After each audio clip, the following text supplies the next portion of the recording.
हर हर महादेव दोस्तों। तो सामने आपको दिख रहे हैं माउंट कैलाश। अभी मैं हूँ लिपू लेक पास में, तकरीबन 16,000 फीट की ऊंचाई पर, और हवा बहुत तेज़ चल रही है। आपको मेरी आवाज़ आई होप आ रही होगी। आप दर्शन कर लीजिए। अभी दोपहर के बज रहे हैं, सुबह के बज रहे हैं 10। हम लोग 6 बजे निकल गए थे नाभि से, और एक परीक्षा देने वाली राइड के बाद भगवान भोलेनाथ ने दर्शन दिए हैं। आप देख सकते हैं सामने कैलाश का नज़ारा। हवा इतनी तेज़ चल रही है कि फ़ोन किसी भी वक्त उड़ जाएगा मेरे हाथ से।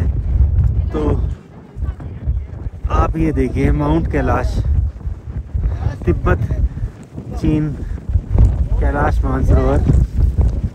हर हर महादेव, हर हर महादेव। सौभाग्यशाली, सौभाग्यशाली, बेहद सौभाग्यशाली महादेव ने दर्शन दे दिए। बेहद सौभाग्यशाली। जय शिव शंभू।